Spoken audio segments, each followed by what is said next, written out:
Welcome to the deep dive. We are here again, ready to tackle this pretty dense stack of research, articles, expert notes you've pulled together. That's the plan.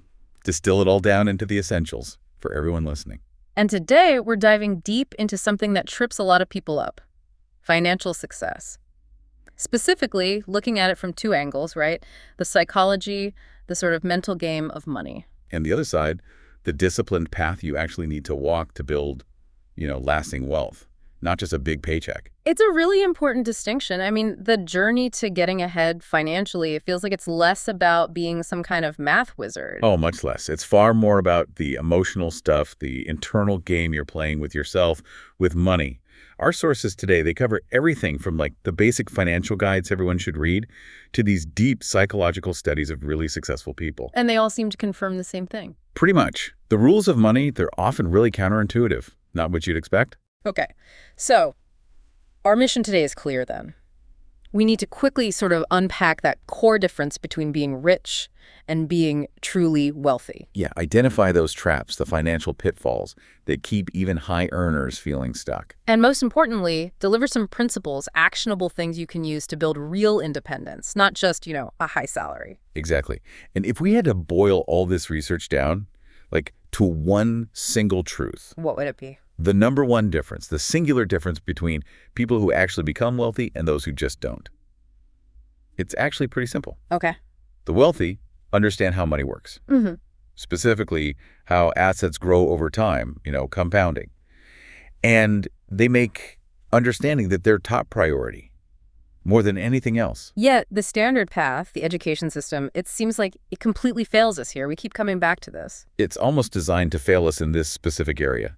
We're still caught in what we call the traditional trap. That advice everyone gets. Study hard, get a good job, climb the corporate ladder. Exactly. And we saw this perfectly laid out in the story of one of the authors we looked at. He did everything right by that playbook. Top student in high school. Yep. Got the college degree, went on to grad school, even finished law school. Years and years of tough, expensive, supposedly high-level education. And after all that, what did it teach him about actually building wealth? Zero. Absolutely nothing. Nothing about investing, nothing about real estate that makes money, nothing about passive income streams, or even the basic tax rules that actually favor investors. It's incredible. That system, it's fundamentally set up to produce really capable, but highly taxed, high-income employees. Yeah. People who are great workers, but own almost none of the things that actually generate income. And the numbers bear this out. Tragically, you look at the statistics, it's just staggering. It really is painful. Despite all the opportunity out there, something like 78% of Americans are living paycheck to paycheck. Even people earning good money. Especially them sometimes. Mm-hmm. You can have a huge salary, but if you don't fundamentally grasp how assets work, how compounding works, you're just stuck. You're perpetually fragile financially. That high income just becomes a faster treadmill. Precisely. You're running harder, but not actually getting anywhere closer to freedom. So first things first, we have to fix the language we use. Because how society talks about financial success, it's deeply flawed. And it actually undermines our goals. Actively undermines them. Take the big misconception. When most people say, I want to be a millionaire. Okay, what do they really mean? They don't actually mean they want to possess $1 million in, say, income-producing assets. What they really mean is, I want to spend $1 million.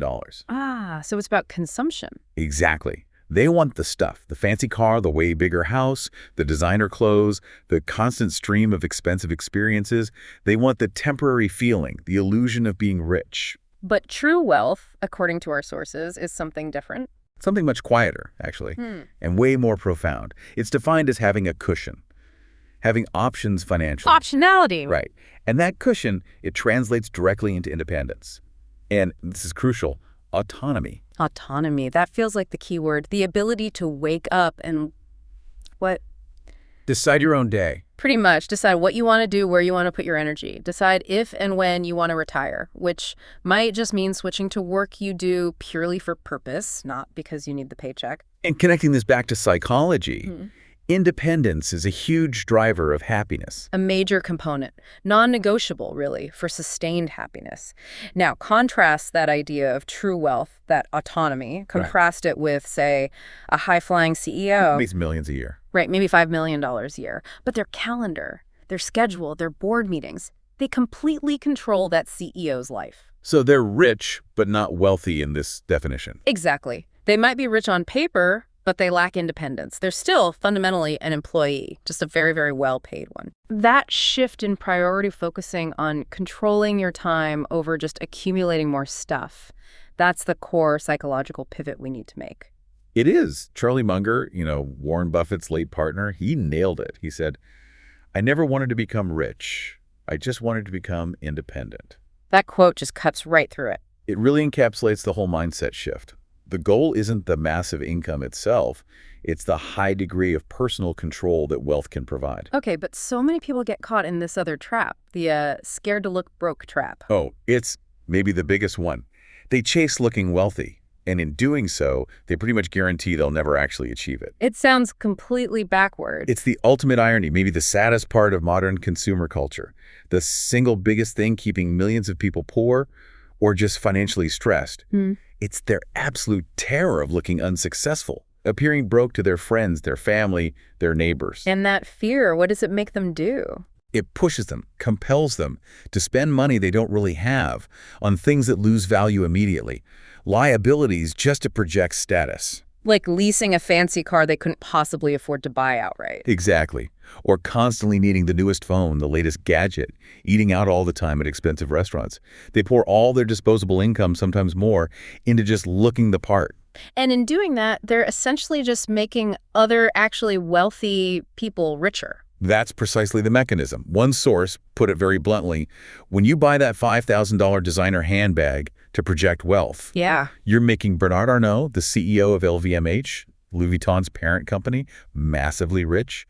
You are literally transferring your capital to the owners of assets just so you can rent a fleeting feeling of status. And the real kicker is, The person who could actually afford that bag without blinking, they usually choose not to buy it because they'd rather invest that $5,000. They prioritize growing their capital over projecting status. And this trap gets even worse when people are already feeling downright. This leads to emotional spending. Absolutely.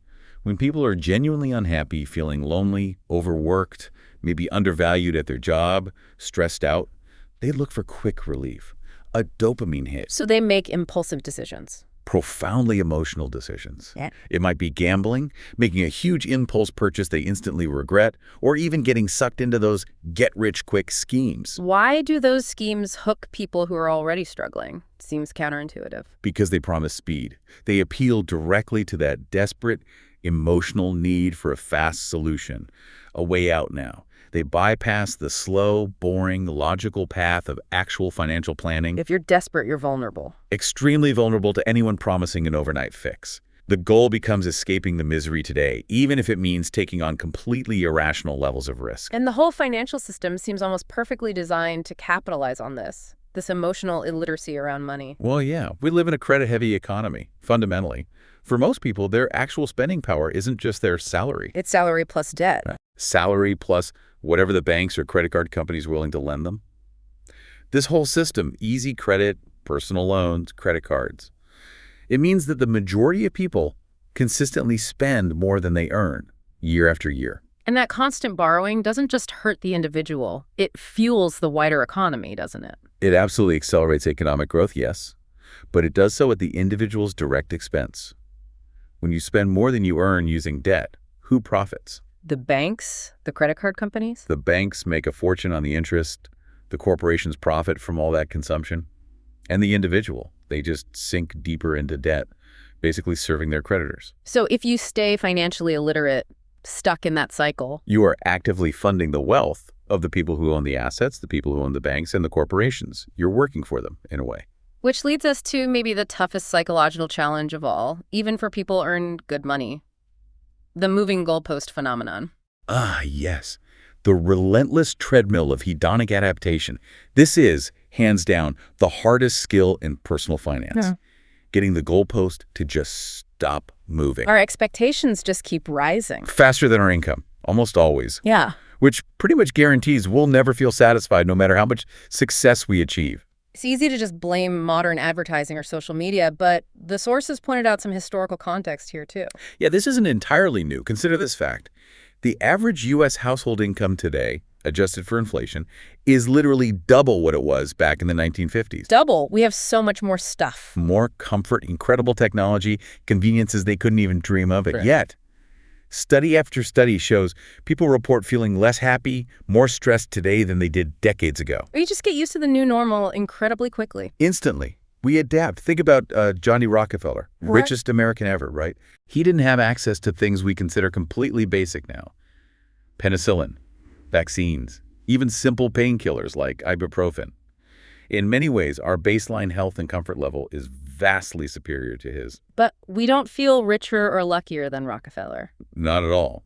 Because our baseline, our expectation, is just fundamentally different. Our expectations just swallow every single improvement whole. And managing those expectations, understanding this phenomenon, it can be incredibly powerful. The Stephen Hawking anecdote really drives this home. It's a profound lesson in perspective. Hawking, diagnosed with that devastating illness at 21, he said his secret to happiness was simple. His expectations for his life were essentially reduced to zero at that moment. So everything after that felt like a gift. Everything. Every conversation he had, every scientific insight, every book he managed to write, it was all an unexpected bonus, not something he felt entitled to. That mental flip, viewing achievements as bonuses, not entitlements, that's the key to breaking free from that moving goalpost, isn't it? It's how you cultivate real contentment, even while you're still striving to improve your financial situation to gain that independence we talked about. Okay, so if we're going to make that mindset shift, moving from chasing stuff to chasing time control, we need serious discipline, strategic discipline. And it starts with the absolute basics, the fundamental language of wealth. Assets versus liabilities. You have to get this right. Okay, let's nail down the definitions again simply. Simple, non-negotiable. An asset puts money in your pocket. A liability takes money out of your pocket. That's it. Wealthy people focus all their energy, all their capital on buying and holding assets. All right, let's tackle the big one. The cultural sacred cow, especially in America. The idea that your own home, your primary residence, is an asset. This is where people really push back, but the sources we reviewed, they're unanimous. Your primary residence is generally a liability. A liability. Or maybe just not a very good asset. At best, a non-performing asset. But mostly it functions as a liability. Think about it. It's a money pit. Unlike your stocks or rental property, it doesn't generate income. It generates expenses constantly. Walk us through those expenses again. What makes it a liability? Okay, you're always pouring money into it, right? There's maintenance you have to do, roof needs replacing, water heater breaks, got to maintain the yard. Then there are property taxes. They never stop. Ever. Insurance usually required by the lender, another monthly cost. And then if you decide to sell, huge transaction costs, realtor commissions, closing costs, maybe capital gains tax on any profit. It just eats away at your liquidity. It's not like an ATM where you can just pull cash out. Definitely not. The only way to get cash out is usually by taking on more debt, like a home equity loan or refinancing, which just increases your liability. But wait, the common argument is, I'm building equity with my mortgage payments. That equity is my asset. The mortgage game. This is where financial literacy really costs people. It's incredibly profitable for the banks.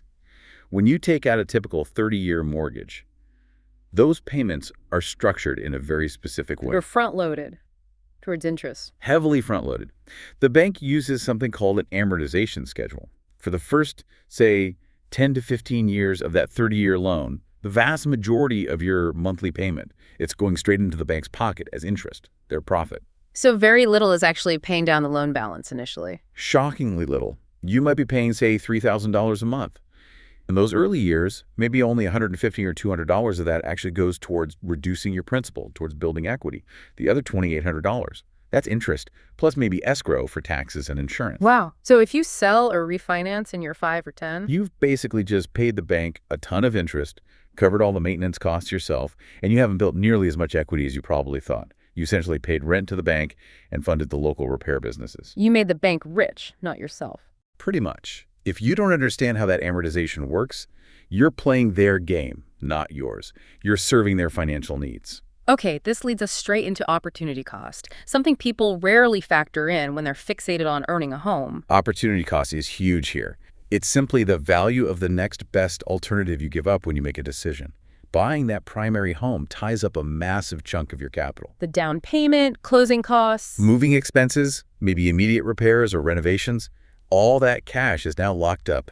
It's static, illiquid. And what could that capital have been doing instead? That's the opportunity cost. It could have been liquid, working for you 2047 in assets that actually generate cash flow. That $50,000 down payment, it could have been invested in the stock market, put into a side business, or, crucially, used as a down payment on a rental property that pays you every month. By choosing the primary residence, you gave up the opportunity for that capital to earn an income. Precisely.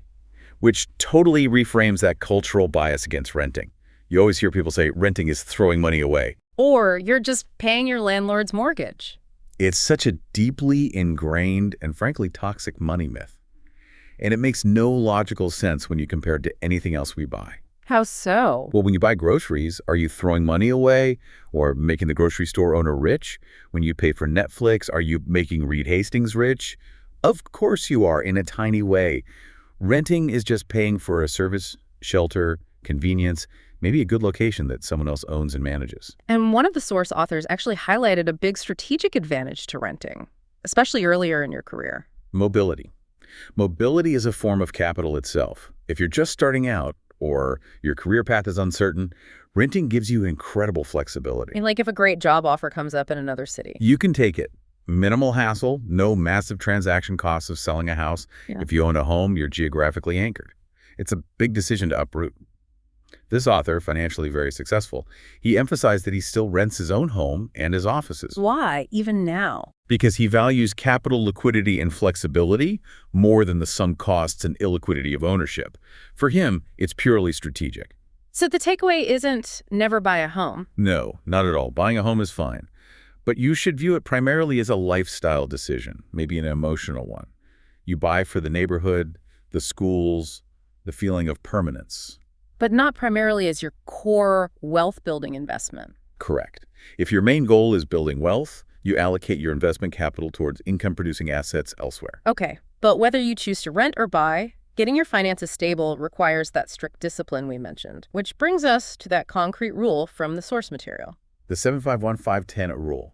Think of it as a framework, a system to automate building wealth and stop emotional spending before it starts. How does it work? For every dollar earned. For every single dollar that comes in, 75 cents, 75% is the absolute maximum you're allowed to spend on your lifestyle. 15 cents, 15% is the minimum you must invest, and 10 cents, 10% is the minimum you must save, typically for emergencies or short-term goals. What's the big psychological shift here compared to how most people manage money? The shift is you pay yourself first. Yeah. Automatically. Most people, they get paid, they spend on whatever they want or need, and then they try to save or invest whatever's left over at the end of the month. Which is usually not much. Often nothing. The 7-5-1-5-10 system flips that completely. The investment, 15%, and the savings, 10%, are taken off the top. They are non-negotiable deductions before lifestyle spending. You're essentially building a wall around 25% of your income, protecting it for your future self. Exactly. And only after you've set aside that 25% to do, you look at the remaining 75% and figure out your lifestyle budget.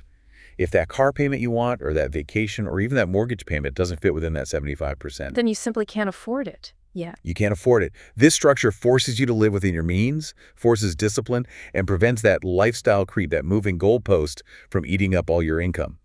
It's the essential firewall against staying stuck in the paycheck-to-paycheck cycle. Okay, so the mindset's shifting. The discipline is there with the 7-5-1-5-10 rule. We now have this mandatory 15% chunk automatically going towards investment. This is where the real growth happens, right? This is where the leverage is. The sources couldn't be clearer. You cannot earn your way to significant wealth. You have to invest your way there. A high income isn't enough on its own. It's helpful, obviously, but it's not sufficient. Over the last 100 years or so, if you look at how serious generational wealth has been built, it overwhelmingly comes down to three main avenues. Which are? Starting and scaling a successful business, investing in income-producing real estate, again, rental properties, and investing consistently in the stock market. Those three have created far more wealth than salaries alone. And the need to focus on these is becoming even more critical now, isn't it? Because the old retirement models are basically falling apart. They're fundamentally broken, especially for anyone, say, under 50. That traditional three-legged stool of retirement. Social Security, a company pension, and your own savings. Yeah. Well, company pensions, they're almost gone in the private sector. Social Security is helpful, sure, But it was never meant to provide a truly comfortable retirement on its own, and its long-term financial stability is, let's say, highly debated. So personal savings and investments aren't just one leg of the stool anymore. They're basically the whole stool now. You are responsible. Which leads to a new definition of what retirement even means for an investor today. It's not about reaching a certain age, like 65. No, retirement is redefined simply as wealth. More specifically, it's the point where the passive cash flow coming in every month from your assets, your investments, adjusted for inflation, reliably exceeds your actual monthly living expenses. So the goal isn't an age, it's a cash flow number. Exactly. Financial independence is hitting that cash flow metric regardless of whether you're 45 or 75. What kind of target are we talking about? Just a ballpark figure based on the research. Obviously, it varies hugely based on your lifestyle and where you live, but many major financial sources suggest needing somewhere around $1.8 million in invested capital is a rough minimum to retire comfortably today. That assumes standard withdrawal rates, average expenses. $1.8 million. That takes serious long-term effort to accumulate. It requires decades of consistent investing in those core wealth builders. Okay, let's drill into one of those, real estate investing. And to be crystal clear, we mean rental properties, not your own house. Absolutely. The entire focus for an investor is cash flow. The goal is to buy properties, could be single-family homes, could be duplexes, small apartment buildings where the rent you collect does more than just cover the mortgage payment. It has to cover everything else, too. Everything. Maintenance, property taxes, insurance, maybe a vacancy buffer. And after all that, there still needs to be positive cash left over that goes directly into your pocket every single month. That's the goal. How do investors measure if a deal is good enough? There was a specific target return mentioned. Yes. The key metric emphasized was the cash-on-cash return, or COCA return. It's a pretty simple calculation. How does it work? You take the annual cash flow you receive before taxes, and you divide it by the total amount of actual cash you put into the deal. So your down payment, your closing costs, any immediate renovation costs. And the target minimum for that COCA return. The sources consistently suggested aiming for a minimum of 7% cash-on-cash return. Okay, 7%. Can you give us a quick example? Make it concrete. Sure. Let's say you invest a total of $100,000 cash to buy a rental property. Maybe that's $25K for the down payment and $75K you immediately put in for necessary repairs to get it rent ready. Okay, $100K cash invested. To hit that 7% COCA minimum, that property needs to generate at least $7,000 in positive cash flow for you each year after paying the mortgage and all other operating expenses. So roughly $580 a month in your pocket. Exactly. That 7% acts like a filter. If a potential property doesn't look like it can hit that number after you run the projections, you just pass on it and look for the next one. And critically, the really smart investors we studied, they don't manage these properties themselves, right? No way. The goal is passive income, remember. Wealthy investors know their time is their most valuable asset. They don't want to be fielding calls about leaky faucets at 2 a.m. or chasing down late rent. So they hire property managers. Absolutely. They delegate the day-to-day headaches to professionals. This frees up their own time and mental energy to focus on the activities that actually scale their wealth. Finding the next deal, arranging financing, building the portfolio. That's how you grow. This focus on system and patience brings us to maybe the most underrated skill in all of investing: endurance. It really is the hidden secret. The greatest skill isn't finding some investment that gives you crazy high returns overnight. That's usually just luck or gambling. The real superpower is endurance. Finding decent returns that you can stick with consistently for the longest possible time. That's where compounding does its magic. That's where the exponential growth happens, silently, over decades. The Warren Buffett example is just the ultimate proof. Right, 99% of his wealth came after age 60. It's staggering. 99% accumulated after his 60th birthday. Think about that. If he'd stopped investing in his 50s, maybe retired early, he'd still been a very rich man, sure, but he wouldn't be the global icon, the multi-billionaire we know. Yeah. That insane wealth came purely from letting compounding run for decades and decades. It wasn't just genius, it was time. And if Buffett feels too unrelatable, there's that amazing story of Ronald Read. Such a fantastic grounding story. Oh. Ronald Read, he was a janitor, worked as a gas station attendant too, lived a very modest life, earned modest wages, no fancy degrees. But he died wealthy. Died with an $8 million net worth. How? His strategy was incredibly simple. He just consistently invested whatever small amount he could save into solid blue-chip stocks and index funds. And then he just left it alone. For 70 years. 70 years of just letting it grow. Endurance beat high income. Endurance beat genius analysis. Endurance beat everything. Time and consistency were his secrets. So, for the average person listening who wants to harness that power of endurance, what's the simple, practical strategy to start? The recommendation across the board is clear and consistent. Dollar cost averaging, DCA, into low-cost, broadly diversified index funds. Okay, break down DCA. What does that mean? It just means you commit to investing a fixed dollar amount, say $500 or whatever fits your 15% into your chosen investment on a regular schedule, maybe every month or every payday. And you do it automatically, whether the market is soaring or tanking. You don't try to time the market. You absolutely do not try to time the market. You just buy consistently. And index funds, what are they? They give you ownership in a wide range of companies, right? Exactly. Especially broad market index funds, like one tracking the S&P 500 or even a total world stock market index.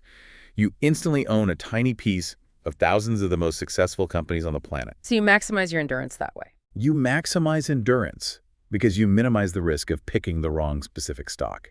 You're not betting on one company. You're betting on the long-term growth and resilience of the overall global economy. It's the most reliable way to capture market returns over decades. Let's touch on asset allocation, though, because the sources suggest that sophisticated investors don't treat all investments the same way. They categorize them by risk. That's right. They tend to use a multi-bucket approach. The source author whose portfolio we examined provided a pretty useful example breakdown. What did it look like? The core, the foundation, was built on the stable wealth builders.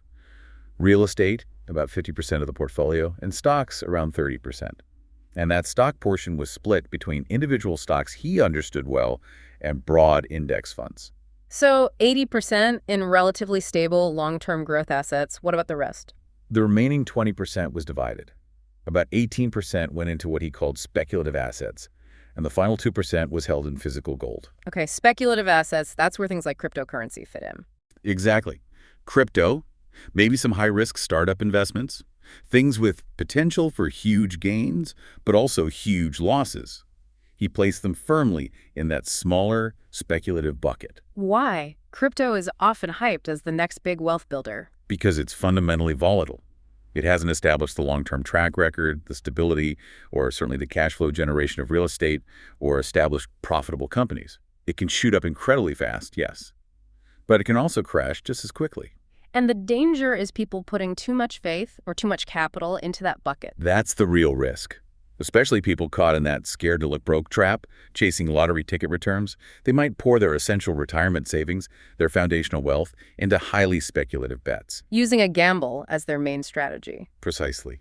Speculative assets have a place, maybe, but only for a small portion of your capital money you can genuinely afford to lose entirely. Your generational wealth, your retirement security, that should be built on the proven, boring pillars, real estate and stocks. Finally, there's a cost to playing this game at all, the cost of admission. You have to understand this going in. The price you pay, the unavoidable cost for having the opportunity to build wealth through investing, is the volatility you must endure along the way. You have to stomach the ups and downs. You have to. Markets boom, and that feels great. But they also bust. They crash. They go through periods of crazy, unpredictable nonsense. Your portfolio might drop 20%, 30%, even more in a bad year. If you panic, if you sell when things look bleakest, You lock in your losses and forfeit the long-term gains. you lose the endurance game. You pay the price, volatility, but don't stick around long enough to collect the prize. Long-term compounded returns. We've hit the strategies, the discipline, the asset classes, but none of that works long-term without the right underlying psychology. Our sources identified 3 sort of essential pillars for a strong money mindset. Yeah, these are foundational. The first one sounds simple, but it's powerful. You have to truly internalize the belief, the affirmation, I will become wealthy. It's about breaking self-limiting beliefs. Exactly. It's a conscious effort to shatter that insidious idea that financial success isn't possible for people like me. Whatever me means, your background, your current income, whatever excuse you use. There's that striking anecdote about teaching kids in Detroit. Yeah, it really illustrates the point. The source author asked these inner-city high school students about their dream car. What did they say? They named cars like Mustangs, Challengers. Nice cars, but achievable. Right. Relatively expensive, but cars they could actually imagine maybe owning one day. But none of them named a Ferrari. None named a Bugatti. Why? Not because they didn't know those cars existed. No, they knew they existed. It was because their subconscious mind had already drawn an invisible line, an impenetrable barrier around that level of wealth. They literally couldn't even allow themselves to dream of achieving it. And if you can't even dream it, You'll certainly never take the actions required to achieve it. You have to consciously dismantle that self-suppression, that limited belief about what's possible for your own life. okay, pillar number 1, believe it's possible. What's pillar 2? Pillar 2, see money as a tool. Nothing more, nothing less. Money doesn't magically change who you are at your core. It just amplifies what's already there. Meaning, If you're a generous person, having more money just allows you to be more generous. If you're fundamentally unkind or greedy, more money just gives you more power to express that. Its real value isn't intrinsic, it's purely as a tool to achieve financial fitness. and achieving financial fitness then supports the other important areas of life. Critically important, yes. Yeah. Think about it. Financial stress is consistently ranked as a leading cause of anxiety, relationship breakdowns, divorce, even suicide. If you're constantly worried about paying bills, Your mental health suffers enormously. your mental fitness is shot. If you can't afford decent food or time off for exercise because you're working 3 jobs, your physical fitness suffers. Money is the tool that solves money problems. Yeah. And solving those frees up your mental energy, your bandwidth, to focus on the arguably more important things. Your physical health, your mental well-being, your relationships, your spiritual life. Got it. Pillar 3, challenges. That idea that wealth is a zero-sum game. Right. Pillar 3, believe money is abundant. You have to actively reject the scarcity mindset. What's the scarcity mindset? It's that corrosive, often unconscious belief that for you to gain wealth, someone else must lose it, that there's only a fixed pie and you have to fight for your tiny sliver. If you operate from scarcity. You focus on cutting back, pinching pennies. Exactly. All your energy goes into desperately trying to save an extra $50 a month from your existing, maybe modest salary, clipping coupons, denying yourself small pleasures. It's a defensive, small-minded game. But the real wealth creation happens on the other side. The real growth, the significant leaps, happen when you shift your focus to abundance. Instead of obsessing over cutting your spending from $50K down to $48K, you should be asking, how can I increase my income to $100K or $200K, Yes, that's fine. $500K by learning new skills, changing careers, starting a business? Yes. Focusing on expansion, not just contraction. There is a staggering amount of wealth constantly being created in the global economy. Your success does not have to come at the expense of someone else's failure. There's enough. Think bigger. Making that kind of leap often means breaking through these invisible walls we build in our own minds, barriers that aren't even real. It's a classic psychological trap. We create these boxes around ourselves based on assumptions, habits, or fears. The famous 9 dots puzzle is the perfect metaphor. Remind us how that works. You have 9 dots arranged in a square, 3 by 3. The challenge is to connect all 9 dots using only 4 straight lines without lifting your pen from the paper. And the solution required. It requires drawing lines that extend outside the imaginary square formed by the dots. Most people assume they have to stay within the box, but that constraint isn't actually in the rules. The solution requires breaking that self-imposed boundary. Like the ant trapped in the circle drawn by a marker. Exactly. The ant thinks the Sharpie line is a physical wall it can't cross. It paces back and forth, trapped, until maybe it accidentally steps over the line and realizes it was just a chemical trail, a psychological barrier, not a real one. And once it knows that, it's free. It's free forever. That's the kind of mental leap required to break out of financial ruts or limiting business models. You have to question the walls. Okay, but success brings its own dangers. Once you do break through, once you achieve something significant, there's the risk of overconfidence. Oh, huge risk. Oh. Overconfidence is often the downfall of very smart, previously successful people. Just because you were incredibly right about one thing that you're on, maybe you built a successful company in one specific industry. Doesn't mean you're suddenly an expert in everything else. Exactly. That success doesn't magically make you a genius stock picker or a geopolitical analyst or qualified to judge speculative tech startups you know nothing about. But success makes you feel like you are. And that overconfidence leads to sloppy risk management. It leads to ignoring risk management, often. Because real risk management starts with humility, recognizing you don't know everything.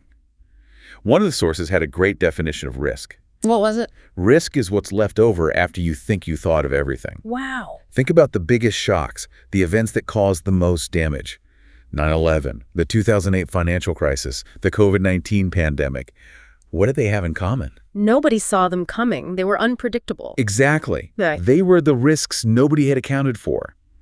The black swan events. So the right strategy isn't trying to predict the future. No, that's futile. The strategy is to invest in preparedness, not prediction.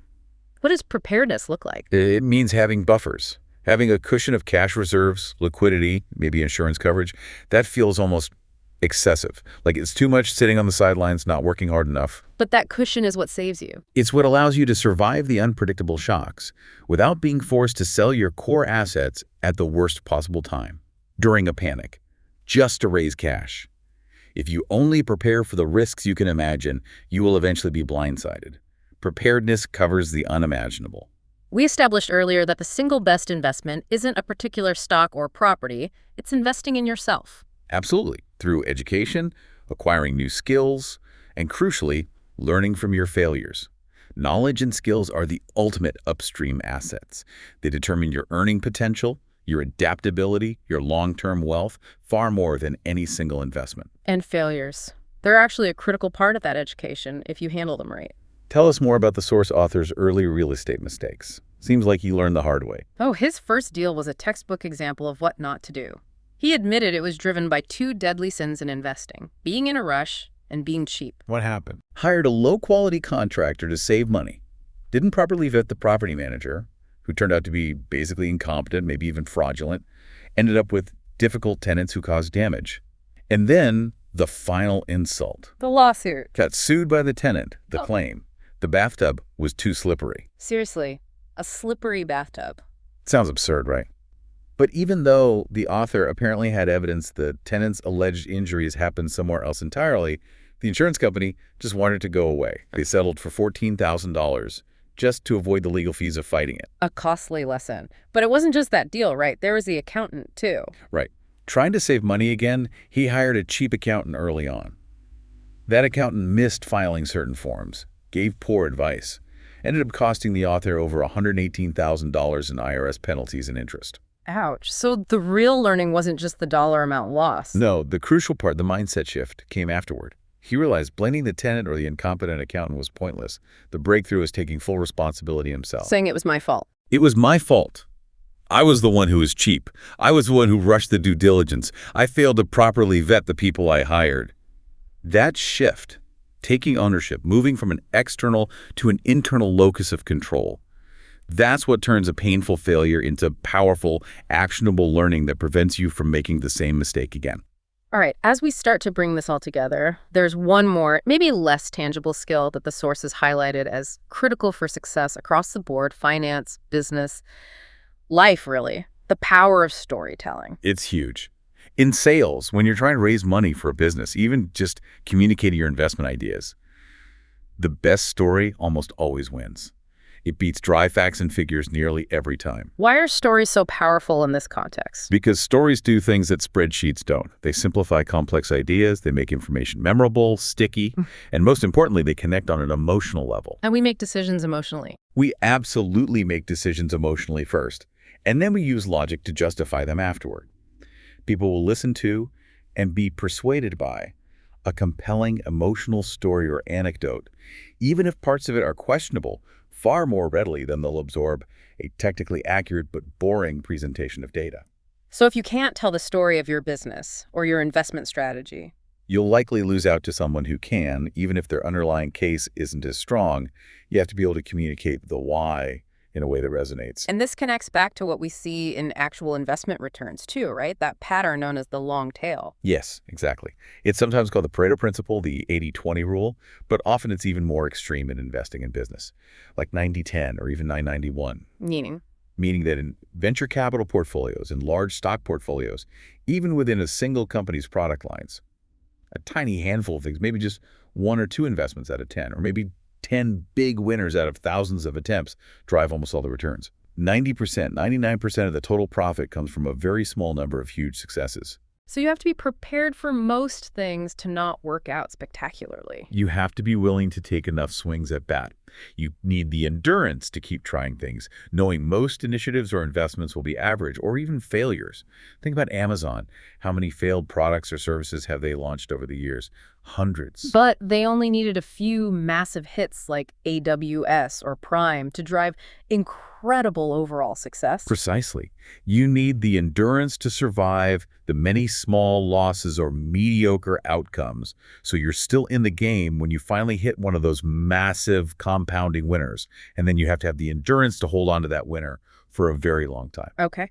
So let's distill this down. What are the absolute crucial takeaways for someone listening who is serious about building that independence we've been talking about? All right, takeaway number 1, start upstream. Always focus upstream. Knowledge and skills are the raw materials. They're the furthest thing upstream that will ultimately determine your long-term wealth. So start learning. Start learning now. Consume everything you can. There are amazing free resources, YouTube channels, podcasts like this one. Then target foundational books. The sources consistently recommended a few good starting points. Like it. Rich Dad, Poor Dad for the core asset liability mindset shift. Dave Ramsey's Total Money Makeover for getting out of debt and basic budgeting discipline.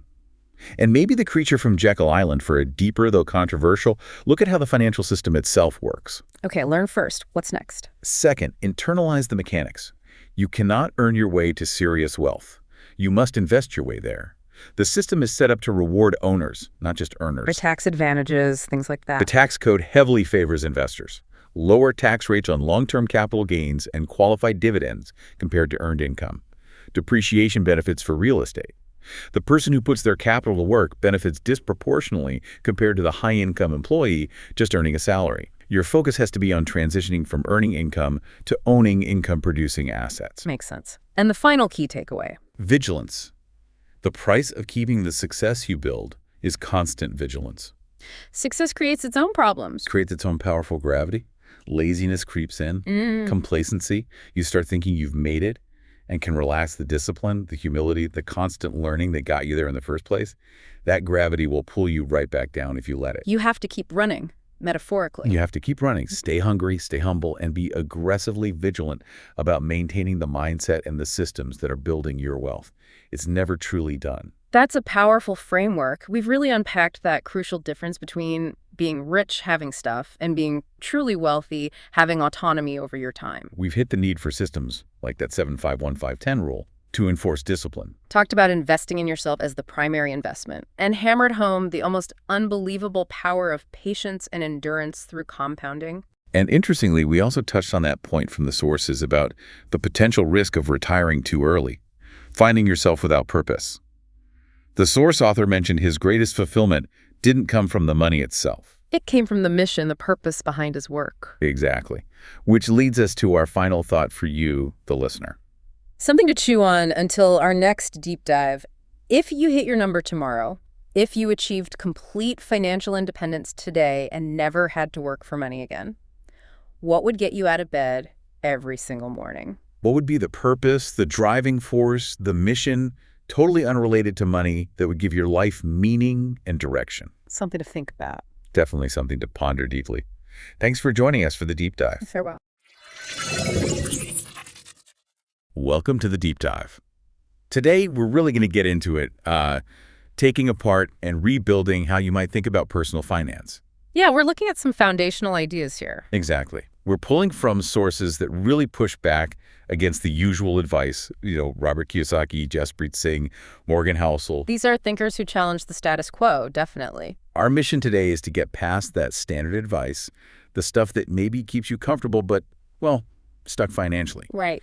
We want you to walk away with a solid grasp of the core concepts, understand why maybe the traditional path isn't working for everyone, and learn the real strategies investors use to build, actual independence, lasting wealth. And it's so necessary. There's this huge gap, right, between knowing things like having a degree and actually knowing how money works. Like Kiyosaki's Poor Dad. Exactly. He talks about his own father, highly educated, a PhD, but as Kiyosaki puts it, he knew jack about money. These are smart, successful people in their fields, but finance, it's like a different language. They followed the script: study hard, get a good job, save a little. But that script is kind of outdated, isn't it? Terribly outdated. It's just not designed for building wealth in today's economy. And you see the results everywhere. Yeah. Jaspreet Singh points this out. We do what we're told, climb the ladder, but something like 78% of Americans are living paycheck to paycheck. 78%. That's staggering. If following the rules leads to that, then the rules need examining, right? Yeah. Why are so many people stressed about money? Well, Singh identifies something really subtle, but it's powerful. He calls it an invisible barrier. Okay. It's ego. People are, deep down, scared to look broke. Okay. I can see that. So what do? They spend the money they do have on things that look successful. The nice car payments, the big vacations, the brand name clothes. Keeping up appearances. Exactly. Pouring money into expenses. Things that drain cash instead of things that build wealth, which are assets. They're projecting this image, often using debt to do it, and it leaves nothing left over to actually save or, more importantly, to invest. So they're performing wealth instead of building it. Perfectly put. It's performative, and it keeps them financially vulnerable, always one step away from trouble. Okay, so if that fear is the barrier, our job here is to give you the understanding to break through it. Yeah. We need to uncover that fundamental difference. Wealthy people, they understand how money really works, how the system is set up. It rewards owning capital, generating cash flow. Right, so we need to learn the language of money, not just the language of having a job. Absolutely. And step one in that language is getting the definitions right. Kiyosaki has this great metaphor about coins having three sides. Heads, tails, and the edge. And the edge. He says if you get the definition of an asset wrong, you're missing the edge. You're playing a different game entirely. The wealthy, and importantly the banks, they define these terms based on one thing only: cash flow. Not feelings, not hope for future value. Nope, purely cash flow. Okay, let's nail that definition down then, because this seems to be where a lot of confusion starts. Asset versus liability, based on cash flow. It's super simple, functionally speaking. An asset puts money into your pocket. Think dividends from a stock, rent from a property after expenses. Positive income. Okay. A liability takes money out of your pocket, ongoing expenses. Your car payment, your boat, that loan for the fancy watch, it drains your capital. So it's about the direction the money flows. Precisely. And this isn't just theory. When you go to a bank for a serious loan, Kiyosaki points out, they don't ask for your GPA or your fancy job title first. They want the numbers. They want your financial statement, your assets, your liabilities, and crucially, your statement of cash flow. That tells the real story. That's the real financial literacy test. Okay, that definition, simple as it sounds, really forces a confrontation with, well, maybe the biggest financial assumption for most people. The house. The house. Kiyosaki's famous, very provocative statement, your house is not an asset. That hits a nerve for a lot of people. It sounds like attacking the American dream. It does feel aggressive, but if we stick strictly to that cash flow definition we just laid out, he's technically correct. Explain that. How can a house not be an asset? Yeah. It appreciates. Right. It might appreciate over decades, but month to month, day to day, it's taking money out, mortgage payments, property taxes, insurance, repairs, maintenance. It's a constant outflow. So based purely on cash flow. It fails the asset test. Kiyosaki calls relying on your home as your primary asset the dark, dark side of the coin for the poor and middle class because it traps their capital. But surely there's more to it. Jaspreet Singh offers a bit more nuance here, right? He doesn't say don't buy a house. Right. Singh brings balance. He says it's not inherently bad to own your home, but you absolutely must categorize it correctly in your financial thinking. Treat it like a liability. Like a liability? How so? Like you'd treat buying a nice suit or an expensive watch or even fancy shoes. It's a consumption item, an expense. It requires income from other sources to support it. So you need assets generating cash flow to pay for the liability that is your house. Exactly. And the costs don't stop even if you pay off the mortgage eventually. Property taxes usually go up, insurance is always there, and maintenance. Singh suggests budgeting 1% to 3% of the home's value every year just for upkeep. So on a $500,000 house, that's like $5,000 to $15,000 a year just disappearing. Just gone. Money flowing out. That's cash that could have been invested, compounding elsewhere. It actively prevents wealth accumulation if it's your only major financial move. And the way most people finance this liability, the 30-year mortgage, Singh breaks down how it's structured in a way that's, well, pretty deceptive. He calls it the front-loading trap. Oh, this is critical for people to understand. The banks structure these loans, especially the 30-year ones, to get their profit, the interest up front, heavily weighted at the beginning. So for the first What, half the loan term? For the first 15 years, roughly, the vast majority of your monthly payment isn't reducing what you owe. It's going straight into the bank's pocket as interest. Can we make that concrete? Say a $300,000 loan at 6%. Your payment might be around $1,800 a month. In that very first payment, maybe only $300 actually goes to paying down the $300,000 principal, the other $1,500, pure interest for the bank. $1,500 profit for them, $300 debt reduction for you. Ouch. Yeah. And even by year 15, halfway through, you've paid maybe $160,000 just in interest, but you probably still owe over $200,000 on the original loan amount. It's psychologically brutal when you see the numbers. And Singh points out the refinance trap too, right? People think they're smart lowering their rate, but often they refinance after, say, 7 years, pay fees, and what do? They start a new 30-year loan. The clock resets. The bank gets to start front-loading all that interest all over again. It keeps the homeowner paying mostly profit for much longer. it's a system built for the lender's benefit. Absolutely. But then Morgan Housel comes in with a different angle, one that offers maybe some psychological comfort, even if it doesn't change the cash flow reality. What's Hell's take? He suggests looking at buying your main home as fundamentally a lifestyle decision, not primarily a financial one. Okay, that shifts the perspective. You buy for the neighborhood, the schools, stability, family roots, things you can't put a dollar sign on easily. Exactly. Intangible benefits. And Housel backs this up by pointing out that historically, the pure financial return on housing isn't actually that great anyway. Really? People talk about real estate like it's a guaranteed path to riches. Housel looked at U.S. home prices over 150 years, adjusted for inflation. His finding, flat as a pancake. Wow. Meaning, on average, over the very long term, home prices basically just kept pace with inflation.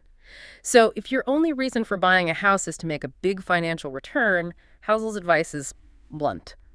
Run for your life. So buy it for the life it gives you, not for the investment returns. That's his perspective. Buy it for the stability, the emotional security, the utility value. But, and here's where Kiyosaki's and Singh's warnings come back in. There's the opportunity cost, right? Ah, yes.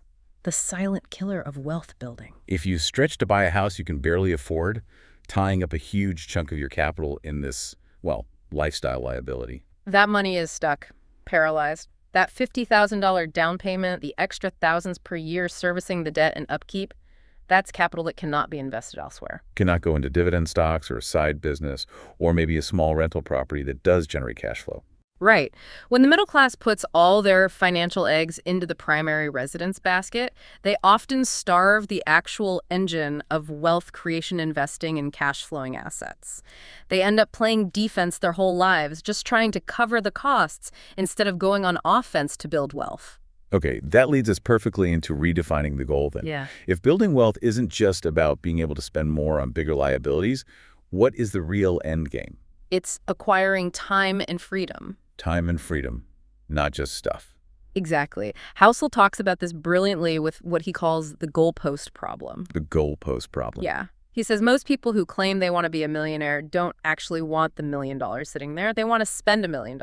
Right. They want the lifestyle they imagine a millionaire has.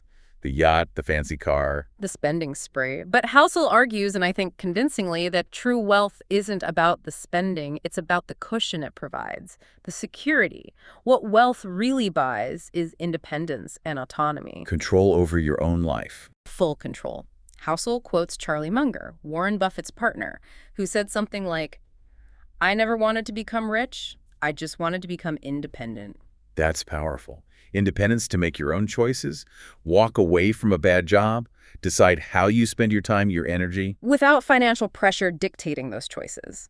That autonomy, Housel argues, has immense psychological benefits. Just knowing you can handle an unexpected expense, or take time off, or change direction without financial ruin, that peace of mind might be the highest return wealth offers. So if independence, that control over time, is the real goal, how do we get there? Housel suggests it won't be less about being a genius investor and more about something simpler. Much simpler, but harder in practice. Endurance. Endurance. Just sticking with it. Just sticking with it. He argues mathematically, the real magic of compounding isn't necessarily getting the highest possible return each year. It's the exponential power of time, letting your investments work for as long as possible. So consistency beats intensity. Over the long haul. Almost always. Endurance. That boring, steady persistence is the most powerful factor Look at Warren Buffett. The classic example. Right. But consider this. 99% of his staggering net worth was earned after his 60th birthday. 99% after 60. Yeah. If he'd retired at 60 when he was already incredibly wealthy, worth maybe $3 billion, nobody today would likely know his name. He wouldn't be Buffett. It was the extra decades of compounding that created the almost unbelievable result. So the lesson is start early, even if it's small amounts, and just stay in the game. Don't get scared out by market dips. Exactly. Let time do the heavy lifting. Housel tells the amazing story of Ronald Reed, It's a janitor. a janitor and gas station attendant. Lived a very modest life.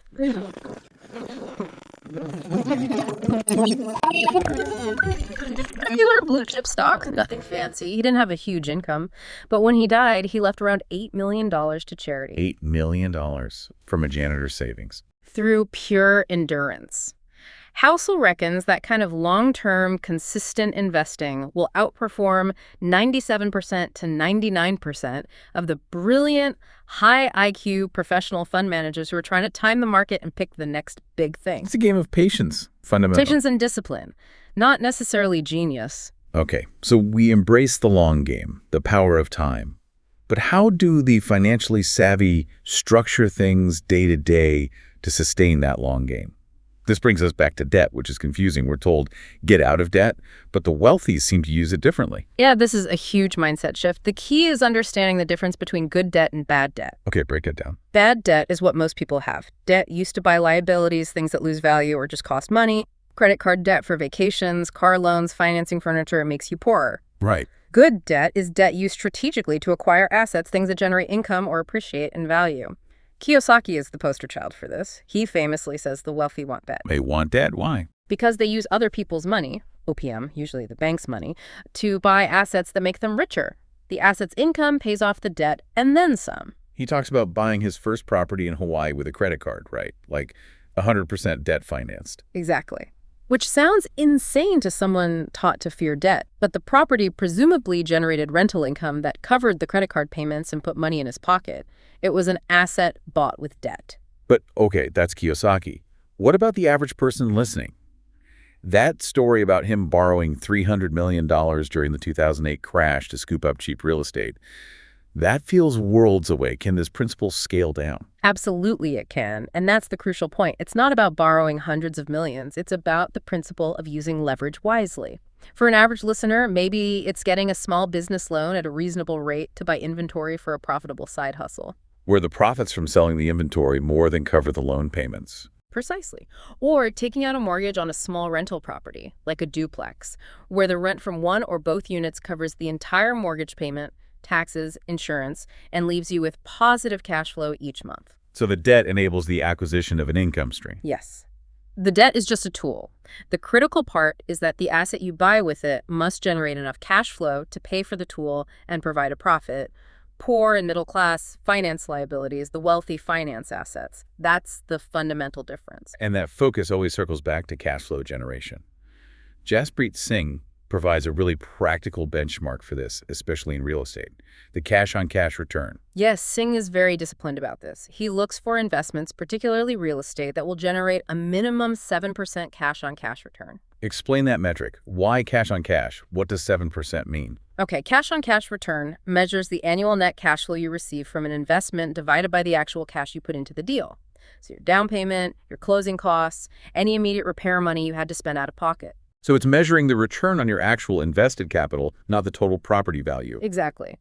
Let's say you buy a small rental.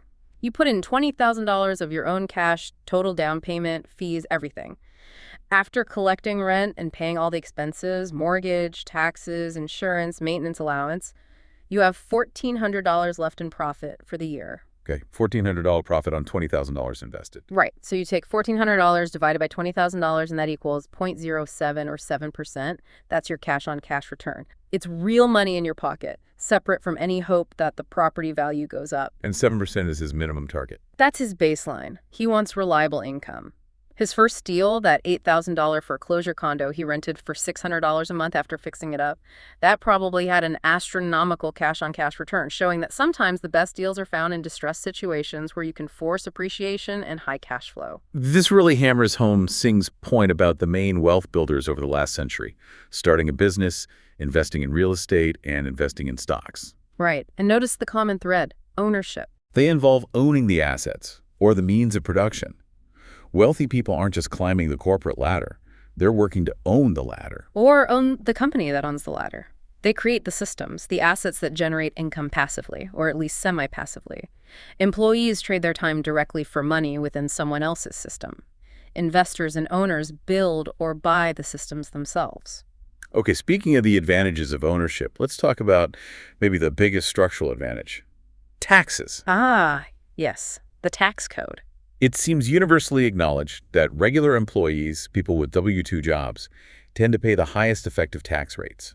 The sources we looked at confirm the tax system is basically designed to reward investors and business owners. It's fundamental to how the U.S. system is set up. Singh, being an attorney, really digs into this. The tax code incentivizes activities the government wants to encourage: job creation, capital investment, providing housing. So investors get tax breaks. Big time.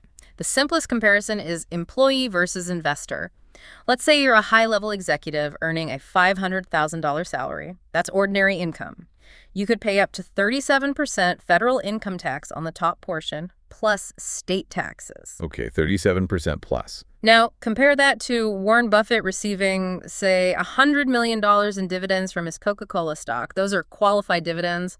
The top federal tax rate on those, 20%. 20% versus 37%. That's a massive difference just based on the type of income. Huge. And it gets even better for investors, especially in real estate. They get deductions employees don't, like depreciation. Explain depreciation. How does that work? The property's usually going up in value. Right, but the tax code lets you pretend the building itself is wearing out over time, even if the market value is rising. You get to deduct a portion of the building's value as a non-cash expense each year. A non-cash expense. Meaning you didn't actually spend any money, but you get to subtract it from your rental income for tax purposes. This can significantly reduce your taxable income, sometimes even making the cash flow you receive effectively tax-free. An employee has nothing comparable. Wow. Okay, but then there's the next level strategy, the one used by the ultra-wealthy like Elon Musk, that apparently lets them avoid income tax almost entirely, the so-called Musk loophole. Right. This is the peak of tax optimization, and it's perfectly legal. It's about avoiding realized income. Instead of taking massive salaries, which get taxed immediately at high rates, they take compensation mostly in stock options or restricted stock units. Exactly. So they become incredibly wealthy on paper as the stock value rises, but since they haven't sold the stock, they haven't realized any capital gains. No sale, no taxable event. They owe zero income tax on that wealth accumulation. Okay, but they still need cash to live, right? To fund their lifestyles or new ventures. How do they get liquid cash without selling the stock and triggering taxes? This is the clever part. They go to a bank and take out loans. Huge loans, often at very low interest rates, using their massive stock portfolio as collateral. And loans aren't taxed as income. Correct. Debt is not income. So if Musk needs, say, $1 billion, he borrows it against his Tesla stock, he gets $1 billion in cash, pays zero income tax on it, he just owes the bank the loan back, plus interest, which is often negligible compared to his wealth, or he can pay the interest using dividends or even new, smaller loans. So they live off borrowed money, secured by appreciating assets, and sidestep income tax. It sounds brilliant, but Singh points out a major risk, right? A potentially catastrophic risk. The margin call. Okay, what's that? This whole strategy relies on the value of the collateral, the stock portfolio staying high. If the stock price plummets, suddenly the loan is no longer sufficiently backed by the asset's value. The portfolio is worth less than the loan amount, or close to it. So the bank gets nervous. Very nervous. They issue a margin call, they demand the borrower immediately pay back a chunk of the loan, or pledge more collateral like cash or other assets. And if the borrower doesn't have the cash or other assets readily available? The bank has the legal right to start selling the pledged stock to recoup their loan money. Forced selling. often at the worst possible time when the market is down. This can trigger a massive tax bill on the forced capital gains and potentially wipe out a significant portion of the person's wealth very quickly. It's a high-wire act that works beautifully until it doesn't. Definitely high stakes. Okay, let's shift focus toward the end goal for many people, retirement, which, as Singh lays out with some sobering data, seems to be heading towards a crisis for a lot of people. Oh, it's a huge looming problem. A lot of it traces back to a policy shift in 1974. Before then, many workers had defined benefit pensions. Where the company guaranteed you a certain income for life in retirement. Exactly. Predictable, secure mostly. But after 1974, those largely got replaced by defined contribution plans, 401k, IRAs. Where the responsibility shifted entirely to the employee. Entirely. You have to save enough, you have to invest it wisely, you bear all the risk, and the reality is most people haven't managed that transition well. If you're under 45 today, forget about a traditional pension. It's almost certainly not happening. And the consequence is this massive savings gap Singh talks about. The average savings for someone near retirement, age 60, is what? Around $500,000 on average, which sounds like a lot until you realize that most forecasts, like from USA Today, say you probably need closer to $1.8 million for a comfortable retirement. Right. There's over $1 million gap for the average person. That's terrifying if you're approaching 60. You can't just rely on Social Security to fill that gap either, can you? Not realistically. Singh points out the projections show the Social Security Trust Fund running dry around 2034 if reforms aren't made. Checks might still go out, but they could be reduced. And the cost of living adjustments. Like the 2.5% raise expected for 2025. They often lag behind real inflation, and they're applied to a fixed base. So, retirees relying solely on Social Security are generally losing purchasing power every single year. The math just doesn't work long term. So the old model is broken. External safety nets are fraying. Personal savings are inadequate. We need a completely different way to think about retirement or financial freedom. We do. And Singh offers a very clear, practical definition based on the cash flow principles we discussed. What is it? You are financially sufficient, or effectively retired if you choose, when your passive cash flow from your investments exceeds your monthly living expenses. Simple as that. If your expenses are $5,000 a month and your investments, rental income, dividends, business profits bring in $5,111 passively. You're free. Your time is your own. You don't have to work for money anymore. You've bought your independence, regardless of your age. And this definition avoids that common pitfall of traditional retirement, where people stop working, lose their purpose, and sometimes their health declines, right? Exactly. The goal isn't necessarily to retire and do nothing. It's to reach a point where work becomes optional. You retire to something to work only on projects you love, to travel, to spend time with family, driven by choice, not financial need. Plus, relying on investment cash flow seems like a better inflation hedge than a fixed pot of savings. Absolutely. Assets that produce income, like well-chosen real estate or solid dividend-paying stocks, tend to adjust for inflation over time. Rents go up, dividends increase. So your income stream tends to rise along with the cost of living, protecting your purchasing power in a way that just drawing down a fixed savings account doesn't.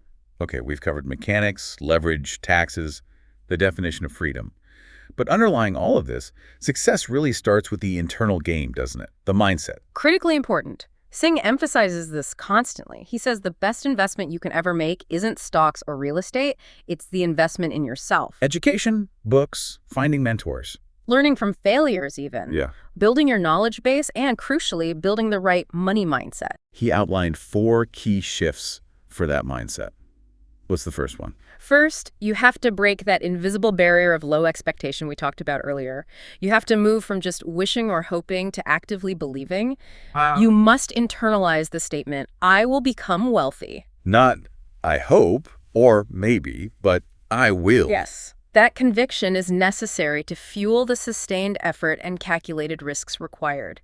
If you don't truly believe it's possible for you, you'll sabotage yourself. Okay, what's the second shift? Understanding that money is just a tool, nothing more, nothing less. It doesn't make you good or bad. It simply amplifies who you already are. So if you're generous, more money lets you be more generous. If you're foolish, it gives you more rope to hang yourself with, financially speaking. It's neutral energy that you direct. Got it. Third mindset shift. Combating the scarcity thinking that so many of us absorb, maybe from childhood or society, you have to truly grasp that money is abundant. Abundant. That feels counterintuitive when you're struggling. But think about it. Value is created all the time.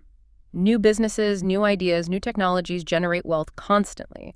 Focusing only on pinching pennies from a small income is a defensive, limited mindset. The more productive, abundant mindset focuses energy on figuring out how to create more value, earn significantly more. The Yeah. pie isn't fixed, you can bake a bigger one. Right. Focus on expansion, not just restriction.